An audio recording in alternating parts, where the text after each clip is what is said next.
Episode 136 to 140। राहत ने कसकर मोक्ष को पकड़ लिया और उसके गर्दन में अपना चेहरा छुपाते हुए बोली, मुझे बचा लेना, मुझे इस बार नहीं मरना। उसके पीठ को सहलाते हुए मोक्ष बोला, मैंने कहा ना, कुछ नहीं होगा तुम्हें, मैं हूं तुम्हारे साथ, मेरे होते हुए तुम्हारे करीब भी कोई नहीं आ सकता। ये कहते हुए मोक्ष ने उसके गालों को हल्के से अपने अंगूठे से सहलाते हुए कहा, जाने मन, मेरी तरफ देखो, लुक एट मी। राहत, जिसकी आंखें बंद थीं, मोक्ष के ऐसे कहने पर धीरे से अपनी आंखें खोली। उसकी आंखें लाल हो चुकी थीं। मोक्ष धीरे से झुका और राहत के माथे को अपने होठों से चूम लिया। राहत की आंखें एक बार फिर से बंद हो गईं। मोक्ष का ऐसा करना राहत को एक अलग ही सुकून पहुंचा रहा था। जो अब तक बहुत ही ज्यादा डरी हुई थी और घबरा रही थी, वह मोक्ष के करीब आने से बहुत सुकून महसूस कर रही थी। उसने उसके होठों को चूमा, फिर उसके दोनों गालों को, और बाद में राहत के गुलाबी होठों को अपने होठों में लेकर बड़े ही प्यार से उसे छूने लगा। राहत ने भी कसकर मोक्ष की शर्ट को अपनी मुट्ठी में जकड़ लिया। इस बार वह मोक्ष को खुद से दूर नहीं कर रही थी, बल्कि वह उसे अपने करीब खींच रही थी, जैसे मानो वह उसे खुद में समा लेना चाहती हो। मोक्ष बड़े ही प्यार से राहत को संभाल रहा था। वह धीरे धीरे अपनी प्यार भरी मोहर उसके पूरे चेहरे पर लगा रहा था। राहत भी आज बिल्कुल भी उसे रोक नहीं रही थी, वह उसके प्यार में खो गई थी। और कहीं ना कहीं मोक्ष के ऐसा करने से राहत को एक अलग ही एहसास महसूस हो रहा था। उसके दिल का डर और घबराहट धीरे धीरे कम होने लगी थी और वह अब शांत होने लगी थी। मोक्ष भी यही चाहता था। वह इस तरह से राहत का ध्यान डाइवर्ट करना चाहता था। वह बड़े ही प्यार से राहत के होठों को चूम रहा था और राहत भी मोक्ष के बालों में अपनी उंगलियां घुमा रही थी। कुछ देर में वह बिल्कुल शांत हो गई थी और ना ही कुछ रिएक्ट कर रही थी और ना ही मोक्ष से अलग हो रही थी। जब मोक्ष को जैसे ही एहसास हुआ, वह धीरे से राहत के होठों को छोड़कर अपनी आंखें नीचे कर राहत के चेहरे की तरफ देखने लगा, जिसकी आंखें बंद हो गई थीं और उसकी सांसें भारी हो गई थीं। उसकी गहरी सांसों को महसूस कर मोक्ष समझ गया कि अब राहत सो गई है। वह तुरंत ही पलटा और राहत को अपने ऊपर लिटा दिया। वह उसे कसकर अपनी बाहों में समेट लिया था। ऐसा लग रहा था जैसे मानो अगर वह एक पल भी राहत को छोड़े तो राहत कहीं उससे हमेशा के लिए दूर ना हो जाए, जो वो कभी भी बर्दाश्त नहीं कर पाएगा। मोक्ष की आंखों में इस वक्त कुछ तो था जिसे बता पाना मुश्किल था। वह भी किसी गहरी सोच में डूबा हुआ था और उसके हाथ लगातार राहत के बालों में घूम रहे थे। वहीं राहत भी गहरी नींद में मोक्ष को कसकर पकड़े हुए थी। वहीं दूसरी तरफ रंजीत की कार होटल के सामने रुकी। वह तुरंत ही कार से बाहर आया और अपने लंबे कदमों के साथ होटल की तरफ बढ़ गया। वहां से सीधे अपने रूम में चला गया। रूम में जाकर रंजीत ने सबसे पहले अपना कोट निकालकर एक साइड फेंका और फिर अपनी शर्ट के बटन खोलते हुए वॉशरूम में चला गया। वह शावर के नीचे खड़ा था। उसे बार बार राहत का खूबसूरत चेहरा याद आ रहा था। उसके खूबसूरत फिगर को याद कर रंजीत के होठों पर एक हवस भरी मुस्कान आ गई। वह अपनी आंखों में एक अलग ही लस्ट लिए बोला, राहत, राहत, राहत, कमाल की हो तुम, कुछ तो ऐसा है जो मुझे तुम्हारी तरफ खींच रहा है। एक अलग ही अट्रैक्शन है तुम्हारे अंदर और अब मैं तुम्हारे लिए पागल हो रहा हूं। मेरा मन तुम्हें पाने के लिए बेताब है। बस एक बार तुम मेरे बिस्तर पर आ जाओ, मैं तुम्हारी खूबसूरती को अपने होठों से महसूस कर लूंगा। ये कहते हुए रंजीत तेज तेज हंसने लगा। उसकी हंसी वॉशरूम में गूंज रही थी। वह किसी पागल की तरह दिखाई दे रहा था। कुछ देर में रंजीत वॉशरूम से बाहर आया। उसने इस वक्त अपनी कमर पर टॉवल लपेट रखा था। तभी उसके रूम की डोर बेल बजी। वह सीधे जाकर दरवाजा खोला तो अपने सामने खड़ी लड़की को देख रंजीत के होठों पर शैतानी मुस्कान आ गई।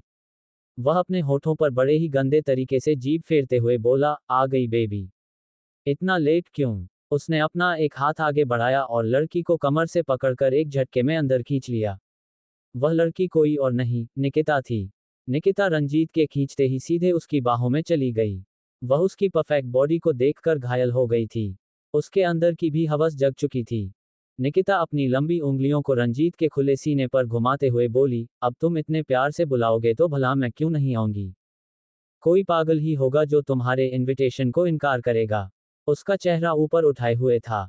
निकिता के मुंह से निकला तो रंजीत उसके चेहरे की तरफ देखकर बोला, जब आ ही गई हो तो क्यों ना बिना टाइम वेस्ट किए अपना काम शुरू करें।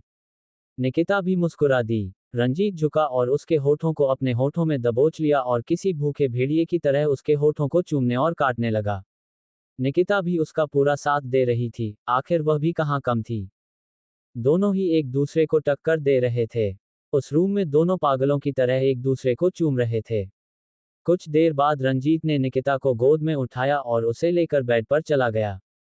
थोड़ी देर में उन दोनों की मदहोश कर देने वाली आवाजें पूरे रूम में गूंजने लगीं। जहां रंजीत हसीन भेड़िया बन गया था, वहीं निकिता भी किसी मामले में कम नहीं थी। दोनों आज एक दूसरे को पूरी तरह से खा जाना चाहते थे। वहीं दूसरी तरफ माया जी और काव्या जब घर पहुंची तो दोनों गुस्से से बौखलाई हुई थीं। माया जी गुस्से से रूम के सारे सामान को इधर उधर फेंक रही थीं और बार बार चिल्ला रही थीं, नहीं, नहीं, ऐसा नहीं हो सकता, ऐसा कैसे हो सकता है? मेरे सारे बने बनाए प्लान पर ऐसे पानी नहीं फिर सकता। मैंने इतने सालों से कितनी मेहनत की थी, आज के दिन का मैं सालों से इंतजार कर रही थी। पर एक ही पल में सब कुछ मेरे हाथ से छूट गया। मैं ऐसा नहीं होने दूंगी। मुझे ये सब कुछ चाहिए। ऐसा कहते हुए माया जी पागल हो रही थीं और पागलों की तरह रूम के सारे सामान को तोड़फोड़ रही थीं। उनकी नज़र सामने वॉल पर लगे विजय जी की फोटो पर पड़ी। वह उसकी तरफ गईं और फोटो को उतारते हुए चिल्लाई, ये सब तेरे कारण हुआ है। तूने ये सब किया ना। जब तक जिंदा था, कभी मुझे अपने करीब नहीं आने दिया। मेरी बहन के मरने के बाद भी तू उसी का दीवाना बना रहा है, उसी की यादों में खोया रहा। मैं सोचती रही कि तुझे अपने प्यार के जाल में फंसा दूं और हमारा एक बच्चा हो जाए। पर नहीं, मेरा हर बार प्लान फेल हो जाता। और आखिरकार आज तूने एक नया चाल चल दी। मरने से पहले अपनी दोनों बेटियों को सारी प्रॉपर्टी दे दी। नहीं, ये सही नहीं हुआ। क्या तूने सोचा विजय सहगल की माया हार मान लेगी? अब देख माया क्या करती है। मैं इस प्रॉपर्टी के लिए कितने खून कर चुकी हूँ। ऐसे ही मैं इस प्रॉपर्टी को नहीं जाने दूंगी, चाहे इसके लिए मुझे और खून क्यों ना करने पड़े। वहीं एक साइड खड़ी काव्या अपनी मॉम की सारी बातें सुन रही थी। उनकी बातों को सुनकर एक पल के लिए काव्या चौंक गई थी। कहीं ना कहीं उसे एहसास हो गया था कि माया जी के कहने का क्या मतलब है। वह समझ चुकी थी कि उसकी मॉम ने बहुत लोगों की जान ली है और अब वह राहत और मनिका को भी रास्ते से हटाने वाली हैं। हालांकि काव्या को इससे कोई फर्क नहीं पड़ता था। वह तो खुद चाहती थी कि राहत रास्ते से हट जाए ताकि उसके और मोक्ष के बीच कोई भी ना रहे। वहीं राहत के दादाजी और दादी जी आज बहुत खुश थे। उन्हें एक सुकून की नींद आ रही थी। वे यही तो चाहते थे कि उनकी दोनों पोतियों को उनका हक मिल जाए, और आखिरकार आज उन दोनों को उनका हक मिल चुका था। पर वहीं कोई और भी था जो इस बात से गुस्से से पागल हुआ जा रहा था। वह कोई और नहीं, रागिनी थी। उन्हें ये सब बर्दाश्त नहीं हो रहा था। वह अपने हस्बैंड को ही बार बार सुना रही थी। राजेश जी, जो कि चुपचाप बेड पर लेटे हुए थे, खुद हैरान थे कि अचानक से माया जी ने ऐसा क्यों किया। पर जब उन्हें ये पता चला कि राहत और मनिका के नाम प्रॉपर्टी हो गई है, तो उन्हें कोई प्रॉब्लम नहीं थी। पर रागिनी जी उन पर चिल्लाते हुए बोल रही थी, देखा आपने, आपके भाई साहब ने क्या किया। सब कुछ अपनी दोनों बेटियों के नाम कर दिया। राजेश जी यह सुनकर बोले, तुम जैसा सोच लो वैसा कुछ नहीं है। वैसे भी सब कुछ भाई साहब का ही था। उन्होंने अपने दम पर वह कंपनी खड़ी की थी, तो अगर उन्होंने अपनी प्रॉपर्टी अपनी बेटियों के नाम कर दी तो क्या गलत किया। रागिनी जी गुस्से से बोली, अच्छा, उन्होंने कुछ गलत नहीं किया। यह मत भूलिए कि आपका भी उसमें हक था। आप भी उनके साथ काम करते थे, तो ऐसे कैसे वो सिर्फ अपनी दोनों बेटियों को सब कुछ दे सकते हैं। राजेश जी सुनकर बोले, अरे, तुम गलत सोच रही हो।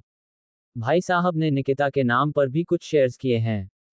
उन्होंने मुझे पहले ही बताया था। एक पल के लिए रागिनी चुप हुई। उनकी आंखों में चमक आ गई, लेकिन फिर वह गुस्से से तमतमाते हुए बोली, सिर्फ शेयर से क्या होगा। अगर कल को शेयर्स डूब गए तो मेरी बेटी के हाथों तो कुछ नहीं आएगा। हम तो कंगाल हो जाएंगे। मुझे उस कंपनी में अपना हक चाहिए। मैं ऐसे नहीं शांत रहने वाली। पहले तो माया भाभी अपनी बेटी के नाम सब कुछ करवा रही थी, वो तो एकदम से वकील आया और पासा ही पलट दिया। उनकी प्लानिंग तो फेल हो गई, पर मैं ये भी नहीं बर्दाश्त कर सकती कि सब कुछ उन दो मनहू लड़कियों को मिल जाए। राजेश जी, जो कि कब से सुन रहे थे, गुस्से में बोले, बस रागिनी, बहुत हो गया। तुम हमेशा उन दोनों बच्चियों को मनहूस बोलती हो। क्या मनहूस किया है उन दोनों ने? माँ बाप के प्यार के लिए तरसी हैं, अकेले रहकर भी उनके अंदर संस्कार हैं, हमारी बेटी की तरह नहीं, जो बेशर्मी की सारी हदें पार कर चुकी है। तुम्हें पता भी है कि तुम्हारी बेटी अभी कहाँ है? जाकर देखो, क्या पता कहीं बाहर मुंह काला करने गई हो। मुझे तो कहते हुए भी शर्म आती है कि वह मेरी बेटी है। तुमने ही उसका मन बढ़ा के रखा है। अगर शुरू में ही उसे कंट्रोल किया होता, तो आज वह इतनी बिगड़ी न होती। ये कहते हुए राजेश जी उठे और वॉशरूम में चले गए। रागिनी जी तो गुस्से से पूरी तिलमिला उठी थीं। उन्होंने अपने हाथों की मुट्ठी बनाई, दांत पीसते हुए बोली, आजकल इस इंसान की भी बहुत जबान चलने लगी है। मेरी बेटी को उल्टा सीधा बोल रहा है। अरे, मेरी बेटी कैसी है, मैं अच्छे से जानती हूँ। मेरी बेटी अगर बिगड़ी है, तो उसकी जिम्मेदार वह मनहूस लड़की मनिका है। अगर वह कार्तिक की लाइफ में नहीं आती, तो आज मेरी बेटी कार्तिक के साथ शादी करके एक अच्छी लग्जरियस लाइफ बिता रही होती।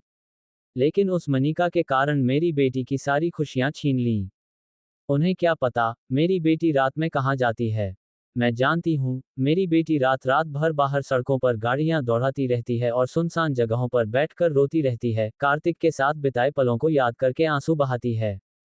रागिनी जी ऐसा बोल रही थीं, पर उन्हें क्या पता था कि उनकी बेटी तो आंसू बहाने की जगह पर दूसरों के साथ रातें रंगीन कर रही है। रागिनी जी ये सब बातें इसलिए बोल रही थी क्योंकि निकिता ने उनसे यही सब कहा था और वो सब सिर्फ झूठी कहानी सुनाई थी, जिसे रागिनी जी ने सच मान लिया था। मानती भी कैसे नहीं, आखिर वह एक माँ थी, वह भला अपनी बेटी की बात को कैसे इनकार करती। अगली सुबह राहत की जब आंखें खुली तो वह अभी किसी की बाहों में सिमटी हुई थी। ऐसा लग रहा था जैसे किसी ने उसे कसकर अपनी बाहों में जकड़ रखा हो। राहत तो अपनी सांसें भी नहीं ले पा रही थी। उसने धीरे से अपनी आंखें खोलीं और उसकी नजरें सीधे मोक्ष के चेहरे पर गईं। सोते हुए मोक्ष इतना हैंडसम लग रहा था कि राहत उससे अपनी नजरें नहीं हटा पा रही थी। ऊपर से उसके माथे पर आए बालों की लट उसकी हैंडसमनेस में चार चांद लगा रही थी। राहत तो उसके खूबसूरत चेहरे को देखकर उसमें खो गई थी। वह अपनी पलकें झपकाना तक भूल गई थी। तभी एक कोल्ड वॉइस उसके कानों में गई, ऐसे मत देखो जाने मन, कहीं तुम्हें मुझसे प्यार न हो जाए। ये सुनते ही राहत तुरंत ही अपनी दुनिया में वापस आए। वह नजर ऊपर करके देखी तो मोक्ष अभी भी अपनी आंखों को बंद किए हुए था। ये देख राहत गुस्से से बोली, कोई इंसान बंद आंखों से कैसे देख सकता है? सच में, ये इंसान है भी या नहीं? तभी उसके कानों में एक बार फिर वही कोल्ड वॉइस गई, यू आर राइट जाने मन, I am not a human, because I am a devil. राहत मोक्ष की तरफ देखकर कुछ बोलती कि उससे पहले ही मोक्ष राहत को लेकर पलट गया। अब मोक्ष राहत के ऊपर था और राहत उसके नीचे दबी हुई थी। वह अपनी लंबी लंबी पलकों को फड़फड़ाते हुए मोक्ष की तरफ देखने लगी। उसकी दिल की धड़कनें एकदम से तेज हो गई थीं, जिसे मोक्ष भी साफ सुन पा रहा था। वह उसके चेहरे की तरफ झुका और उसके गालों पर अपने होठों को घुमाते हुए बोला, गुड मॉर्निंग जाने मन। इतना कहते हुए मोक्ष अपने होंठ राहत के गालों से होते हुए उसके फोरहेड तक ले आया और फिर उसके होठों पर एक लॉन्ग किस करने के बाद उससे अलग हो गया। राहत तो गहरी गहरी सांसें लेकर खुद को कंट्रोल कर रही थी। जैसे ही मोक्ष उठा, राहत अपनी आंखें खोलकर गुस्से से घूरने लगी। वहीं मोक्ष अपने होठों पर नोटी स्माइल लिए एक आई ब्लिंक करता हुआ तुरंत वॉशरूम में चला गया। राहत बस गुस्से से उसे जाते देखती रही और फिर धीरे से बड़बड़ाई, ऐसे कौन किस करता है? डेविल कहीं का। कुछ देर में सभी रेडी होकर कॉलेज के लिए निकल गए। वहीं दूसरी तरफ होटल रूम में एक बार फिर से रंजीत और निकिता की मदहोश कर देने वाली आवाजें गूंजने लगी थीं। इस बार रंजीत निकिता को अपनी गोद में लिए वॉशरूम में चला गया था और दोनों की वहां तेज तेज सांसें चल रही थीं। 2 घंटे बाद रंजीत और निकिता बाहर आए। निकिता काफी थकी हुई थी, पर उसके होठों पर अभी भी मुस्कान थी। रंजीत उसकी तरफ देखकर बोला, बड़ा मजा आया बेबी तुम्हारे साथ। निकिता उसके होठों पर उंगलियां फिराते हुए बोली, बहुत। I am feeling like a heaven. Ranjeet के होठों पर एक गंदी सी मुस्कान आ गई। कुछ देर में निकिता रेडी होकर वहां से चली गई और रंजीत किसी को फोन करके कुछ ऑर्डर किया। फिर फोन एक साइड रखकर वापस वॉशरूम में शॉवर लेने चला गया। थोड़ी देर में रंजीत बाहर आया तो उसका असिस्टेंट वहां खड़ा था। रंजीत उसकी तरफ देखते हुए बोला, सारी इंफॉर्मेशन निकाल कर लाए। वह असिस्टेंट बोला, यस सर, ये रहे सारे इंफॉर्मेशन। रंजीत ने फाइल ओपन की तो उसमें राहत की फोटो थी। अंदर राहत से जुड़े सारे इंफॉर्मेशन थे। रंजीत ने सारी जानकारी पढ़ी तो एक पल के लिए चौंक गया था। उस इंफॉर्मेशन में यही लिखा था कि सहगल फैमिली ने राहत और मनिका को निकाल दिया था। उसके पिता उससे नफरत करते थे क्योंकि राहत के कारण ही उसकी मां मर गई थी। तब से वे उसे कभी घर में नहीं रहने देते थे। उसकी बहन की किस्मत भी अच्छी नहीं थी। रावत फैमिली भी उन दोनों से नफरत करते थे। मोक्ष रावत तो राहत की तरफ देखता भी नहीं था, पर कुछ ही दिन बाद उन दोनों की शादी हो गई। ये सब पढ़ने के बाद रंजीत सच में उलझ गया। वह खुद से बोला, ऐसा कैसे हो सकता है कि मोक्ष रावत, जो राहत से इतनी नफरत करता था, वह अचानक से उस लड़की से शादी कर ले और उसके लिए इतना प्रोटेक्टिव भी हो। कुछ तो बात है जो मैं नहीं देख पा रहा हूँ। आखिर क्या है ये लड़की राहत? तुम एक रहस्यमय पहेली बनती जा रही हो। पर कुछ भी कहो, बहुत इंटरेस्टिंग हो तुम। बहुत मजा आएगा तुम्हें सुझाने में। और इसके साथ ही साथ तुम्हें अपना बनाने में। ये कहते हुए रंजीत के होठों पर कुटिल मुस्कान आ गई। वह रेडी हुआ और होटल से बाहर निकल गया। वह मन ही मन सोच रहा था कि आज एक बार फिर वह राहत से मिलेगा। उसे पता चल चुका था कि इस वक्त राहत कहाँ होगी। थोड़ी देर में कार में बैठकर वह कॉलेज के लिए निकल गया। वहीं जैसे ही राहत, मोक्ष और ईशानी के साथ कॉलेज पहुंची, वे सभी अंदर जाने लगे कि तभी गेट पर खड़ी उन्हें काव्या मिल गई। काव्या को देखकर ऐसा लग रहा था जैसे वह बहुत रोई हो। वह एकदम से राहत के पास आए, उसका हाथ पकड़कर बड़े ही प्यार भरी आवाज में बोली, राहत, आई एम सॉरी। तुम्हें बुरा लगा होगा ना कल जो भी पार्टी में हुआ। पर मैं सच कह रही हूँ, मॉम को भी इस बारे में नहीं पता था। वकील ने जो कहा, वही मॉम ने सच मान लिया। ये सच है। मेरी बात समझ रही हो ना? तुम मेरी बहन हो। मैं ऐसा कैसे तुम्हारे बारे में सोचूंगी? और अगर पापा ने तुम लोगों के नाम की होती प्रॉपर्टी, तो मैं कभी भी उस पर अपना हक नहीं जताती। ये सब बोलते हुए काव्या नकली आंसू बहा रही थी। वह मोक्ष की तरफ मासूम निगाहों से देखने लगी, जैसे मानो वह ये जताना चाह रही हो कि देखो मोक्ष, राहत कैसी है और मैं कितनी इनोसेंट हूँ। मोक्ष, जो कि पहले से ही काव्या को अच्छी तरह जानता था कि वह किस टाइप की लड़की है, उसने पूरी तरह से उसे इग्नोर कर दिया और राहत की तरफ देखकर बोला, चलो जाने मन। काव्या जैसे ही मोक्ष के मुंह से राहत के लिए जाने मन शब्द सुना, तो उसके तन बदन में आग लग गई। वह तुरंत राहत को पकड़कर बोली, राहत, तुम मुझसे नाराज तो नहीं हो ना? राहत तुरंत ही काव्या से अपना हाथ छुड़ाए और बोली, मैं तुमसे नाराज नहीं हूं। और मैं तुमसे नाराज क्यों होऊंगी? वैसे भी सच अब सबके सामने है और जो सही है वही हुआ कल। जिसका जो हक बनता था उसे वह चीज मिल चुकी है। तो अब बहस करने के लिए कुछ रहा ही नहीं। इतना कहते हुए वह मोक्ष के साथ वहां से जाने लगी। वहीं कुछ कदम की दूरी पर खड़ा रंजीत यह सब कुछ सुन रहा था। काव्या सबको दिखाने के लिए अभी भी आंसू बहा रही थी। रंजीत ने राहत को जाते हुए देखा और अपने कदम आगे बढ़ा दिए। वह काव्या के पास जा रहा था। वहीं राहत की नजर अभी रंजीत पर नहीं पड़ी थी। वह बिना पीछे मुड़े मोक्ष के साथ कॉलेज की तरफ बढ़ गई थी। काव्या, जो कि रो रही थी, तभी उसे अपने कंधे पर किसी का हाथ महसूस हुआ। वह पीछे मुड़ी तो देखा, वहां रंजीत खड़ा था। काव्या पीछे मुड़कर देखी तो उसके सामने रंजीत खड़ा था। रंजीत ने काव्या के कंधे को दबाते हुए उसके पास आकर कहा, कोई बात नहीं, मैं समझ सकता हूँ। तुम चाहो तो मेरे कंधे पर सर रख कर रो सकती हो। ये सब रंजीत कह तो काव्या से रहा था, लेकिन उसकी नजरें मोक्ष के साथ आगे बढ़ रही राहत पर थी, क्योंकि राहत जैसे आगे को बढ़ रही थी, उसे देखकर रंजीत की सांस बढ़ा रही थी। उसकी बैग को देखते हुए रंजीत गर्म सांस छोड़ते हुए अपने मन में बोला, जब इसे बेड पर लेकर जाऊंगा और इसे बिना कपड़ों के वॉक कराऊंगा, तो और भी देखने में मजा आएगा।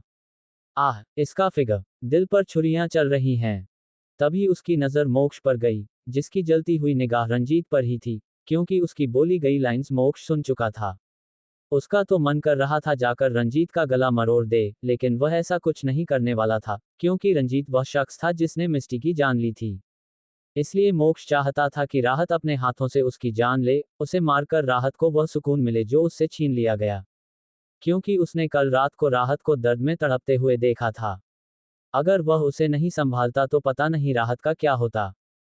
मोक्ष तेज कदमों से आगे बढ़कर सीधे राहत के पीछे चला गया और उसने उसकी कमर में हाथ डालकर अपने करीब खींचा और उसे लेकर क्लासरूम की तरफ चला गया। वहीं रंजीत ने जैसे ही ये देखा, उसकी आंखें रोल करने लगीं। उसने अपने मन में कहा, इस तीखी छुरी को अपने बिस्तर पर लाने से पहले उसके बॉडीगार्ड को हटाना पड़ेगा। ये है तो बड़ा पावरफुल और इसे हटाने के लिए प्लानिंग करनी पड़ेगी। तभी उसने देखा कि उसके पास खड़ी काव्या उसे अजीब नजरों से देख रही है। तभी रंजीत ने काव्या की कमर में हाथ डाला और उसे खींचकर अपने करीब करते हुए कहा, कोई बात नहीं बेबी, तुम रो सकती हो। मैंने कहा तो, मैं तुम्हारा मजाक नहीं उड़ाऊंगा, क्योंकि लड़कियां रोती वक्त बहुत क्यूट लगती हैं। ये कहते हुए रंजीत काव्या की कमर सहलाने लगा था। तभी काव्या ने उससे अलग होते हुए कहा, मुझे क्लास अटेंड करनी है, मैं जा रही हूँ। इतना कहकर काव्या वहां से आगे बढ़ गई। काव्या के रंजीत से दूर होते ही उसकी चमक रही अंगूठी पर नजर गई और एक बार फिर से रंजीत की आंखें सिकुड़ गईं, क्योंकि उसकी अंगूठी चमक रही थी और उसने अपनी अंगूठी पर नजर नहीं दिया था। रंजीत ने अपने हाथ को झटकते हुए कहा, शिट। एक बार फिर से वो मिस्टी मेरे हाथ से निकल गई। इसका मतलब वह इस कॉलेज में है। इसका मतलब कल वो पार्टी में थी और अभी कॉलेज में। कल मैं पार्टी में इस मोक्ष, राहत, काव्या इन सब से मिला था और आज भी मैं यहाँ इन सब से ही मिला। क्या ये राहत और काव्या इनमें से कोई है? तभी रंजीत ने याद किया कि राहत के करीब जाने से उसकी अंगूठी नहीं चमकी। उसने ध्यान नहीं दिया और काव्या के करीब जाने से उसकी अंगूठी चमकी और उसके दूर जाने से उसकी अंगूठी की चमक धीमी पड़ी। रंजीत ने खुद से कहा, क्या मिस्टी काव्या बनकर आए है? क्या वह काव्या है? हाँ, ये खूबसूरत तो है और मैं चाहता तो हूं कि यह मेरी बिस्तर तक आए। तो इसे अपने बिस्तर पर लाने का तरीका ढूंढना पड़ेगा। वैसे हॉट तो ये भी है, लेकिन उस राहत से कम। अगर यह मिल जाए ना तो मजा आ जाए। इतना कहकर रंजीत वापस से अपनी कार में बैठा और वहां से चला गया। वह रावत इंडस्ट्रीज जाने वाला था क्योंकि उसे वहां एक डील के लिए बुलाया गया था जो कि मोक्ष के डैड मिस्टर रावत ने बुलाया था। और आज राहत को ऑफिस भी ज्वाइन करना था। वहीं दूसरी तरफ सहगल मैंशन में सभी अभी ब्रेकफास्ट के लिए बैठे थे। दादू, दादी, राजेश जी, रागिनी जी, माया और अभी अभी घर पहुंची निकिता। वह इन सब के साथ नाश्ता नहीं कर रही थी। वह अपने कमरे में घोड़े बेचकर सो रही थी क्योंकि रात भर और सुबह रंजीत ने उसे सोने कहाँ दिया था। डाइनिंग टेबल पर राजेश जी ने दादू से कहा, पापा, आज राहत ऑफिस आएगी क्योंकि आज उसे सीईओ की कुर्सी पर बैठना है और ऑफिस में सबको राहत से इंट्रोड्यूस भी करवाना है। तो आप चल रहे हैं ऑफिस? तभी मिस्टर सहगल, यानी कि दादू, ने राजेश जी की तरफ देखकर कहा, हाँ बिल्कुल। आज हमारी बच्ची के लिए इतना बड़ा दिन है, तो हम क्यों नहीं जाएंगे? और हाँ, अच्छे से केबिन को सजवा देना जो हमारी बेटी को पसंद आए। और स्टाफ को भी बता देना कि आज से उनकी नई सीईओ उनके ऑफिस को ज्वाइन करेगी। तो किसी भी तरह की कोई लापरवाही नहीं होनी चाहिए। राजेश जी की बातें सुनकर जहां दादी और दादू खुश थे, वहीं माया जी और रागिनी जी गुस्से से राजेश जी को घूर रही थीं। वहां पर दोनों में से कोई भी उनसे कुछ कह नहीं सकती थी, लेकिन तभी माया जी अपने दिमाग के घोड़े दौड़ाते हुए राजेश जी से बोली, भाई साहब, मुझे लग रहा है कि राहत को इतनी जल्दी इतनी बड़ी रिस्पॉन्सिबिलिटी देना सही नहीं होगा। आखिर कंपनी की सीईओ बनना मतलब सारे काम का भार राहत के कंधों पर आ जाएगा। तो अभी रहने देते हैं ना? तभी राजेश जी ने दबे लफ्जों में माया जी से कहा, नहीं भाभी, रहने नहीं देना चाहिए, क्योंकि मैं चाहता हूं कि राहत जितनी जल्दी इस काम को संभालेगी, उतना अच्छा रहेगा। और वैसे भी काव्या राहत से छोटी है, लेकिन जब उसे कंपनी का सीईओ बनाया जा सकता है तो राहत क्यों नहीं? और वह तो काव्या से ज्यादा इंटेलिजेंट भी है। राजेश जी ने दबे लफ्जों में माया जी को यह समझा दिया था कि कल जब काव्या को सीईओ की पोस्ट के लिए साइन किया जा रहा था, तब तो माया जी ने कुछ नहीं कहा था। तब तो वह खुशी से काव्या को सबको इंट्रोड्यूस कर रही थी कि वह सहगल खानदान की इकलौती बेटी है, इकलौती वारिस। लेकिन आज जब सहगल खानदान की असली वारिस, राहत, सहगल इंडस्ट्रीज की सीईओ बन रही है, तो उन्हें परेशानी है कि राहत अभी छोटी है, वह इस जिम्मेदारी को नहीं संभाल सकती।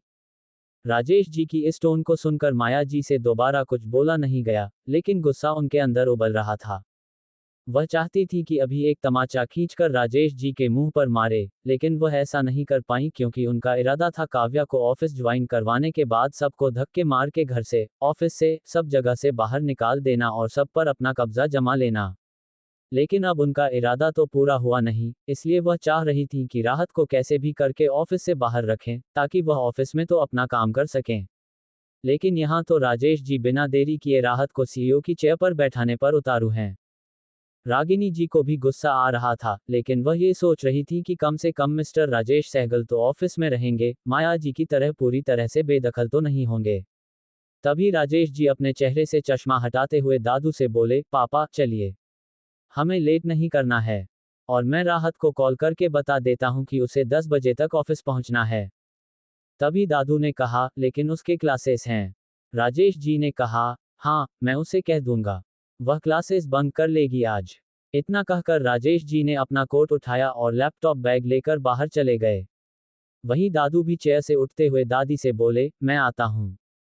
सब कुछ देखकर अच्छे से हो रहा है कि नहीं, तुम अपना ख्याल रखना। इतना कहकर वह चले गए। वहीं दादी मुस्कुराकर अपना नाश्ता कर रही थी, लेकिन माया जी और रागिनी जी को उनकी मुस्कुराहट बिल्कुल भी पसंद नहीं आ रही थी।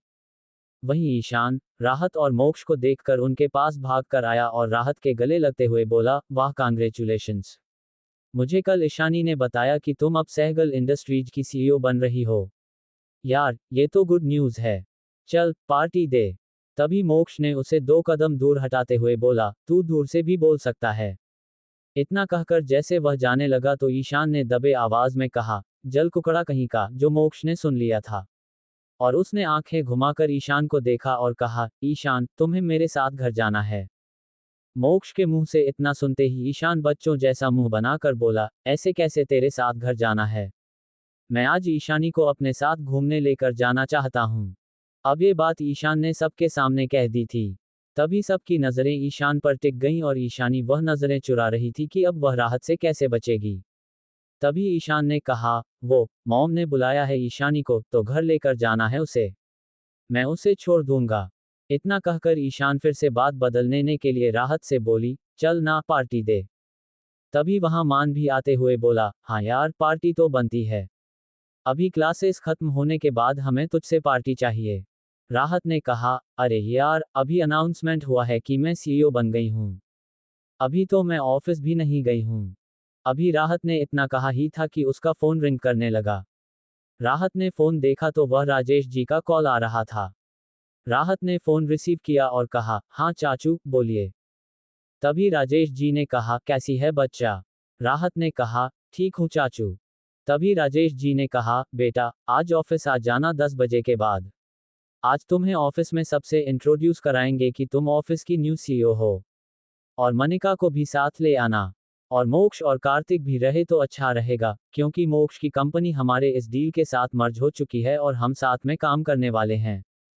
तो राहत ने कहा, ठीक है, आप ही बोल दीजिए उसे। इतना कहकर राहत ने फोन मोक्ष की तरफ बढ़ाया।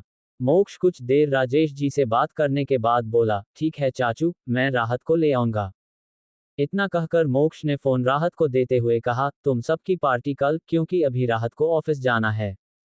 क्योंकि आज ही उसे सीईओ की पोस्ट पर बैठाया जाएगा और सबसे इंट्रोड्यूस करवाया जाएगा ऑफिस में। और तुम सबकी पार्टी कल तुम सबको मिल जाएगी। सभी अपने अपने क्लास की तरफ चले गए। तभी ईशान को ईशानी ने उसके हाथ से पकड़ा और उसे खींचकर एक क्लासरूम की तरफ ले गई और उसने कहा, ऐसे सबके सामने बोलने की क्या जरूरत थी? देखा सब कैसे घूर रहे थे। तभी ईशान ने ईशानी को उसकी कमर से पकड़कर अपने सीने से लगाते हुए कहा, अब जुबान फिसल गई। अब वैसे भी मैं तुम्हें आज अपने साथ घूमने लेकर जाना चाहता हूँ। चलोगी ना? ईशानी ने मुस्कुराते हुए अपने सिर को हाँ में हिलाया और वह भागकर क्लासरूम से निकल गई और जल्दी से जाकर राहत की क्लासरूम में बैठ गई।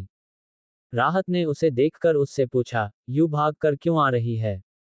और तेरा ये फेस इतना लाल क्यों है? क्या चल रहा है तेरे दिमाग में? कुछ भी मुझसे आजकल शेयर नहीं करती। मुझे कहीं बाहर से कुछ पता चला ना तेरे लफड़े के बारे में तो मैं तुझे छोड़ूंगी नहीं। तेरी चटनी बना दूंगी, देख लेना। और उसे ब्रेड के साथ लगाकर खा भी जाऊंगी। ये कहते हुए राहत पूरी तरह से ईशानी के ऊपर झुक गई थी और ईशानी वह पूरी तरह से बेंच पर लेट गई थी। तभी उनके क्लास में प्रोफेसर आ गए। उन्हें देखकर राहत सीधी हो गई और उसने ईशानी का हाथ पकड़कर उसे भी सीधा करते हुए कहा, तुझे तो मैं बाद में बताऊंगी। सिर्फ मुझे कहीं और से कुछ तेरे बारे में पता चले कि तूने कोई कांड किया है, तो मैं तुझे छोड़ूंगी नहीं। तेरी चटनी बना दूंगी, देख लेना, और उसे ब्रेड के साथ लगाकर खा भी जाऊंगी। अब प्रोफेसर उनसे असाइनमेंट के बारे में पूछने लगे जो पिछली बार अमित ने राहत के लिए बनाया था, तो राहत ने तुरंत असाइनमेंट सबमिट कर दिया। सबके असाइनमेंट चेक करने के बाद सबको उनके मार्क्स देकर प्रोफेसर ने उन्हें उनका असाइनमेंट वापस करते हुए कहा, असाइनमेंट बेस्ट था, लेकिन इससे भी ज़्यादा बेस्ट आप लोगों को इस बार के असाइनमेंट बनाने हैं। और यह जो मार्क्स आप लोगों को मिलेगा असाइनमेंट पर, वह आपके एग्जाम में आने वाले मार्क्स को काउंट करेगा। तो मैं आप लोगों को नेक्स्ट क्लास में असाइनमेंट का टास्क दे दूंगा कि आप लोगों को क्या और कैसे बनाना है। और अभी मैं जो चैप्टर आप लोग को रीड करवा रहा हूँ, उसे ध्यान से रीड करिए, क्योंकि इस टॉपिक पर असाइनमेंट आप लोगों को करना है और यह आप लोगों के लिए हेल्पफुल होगा।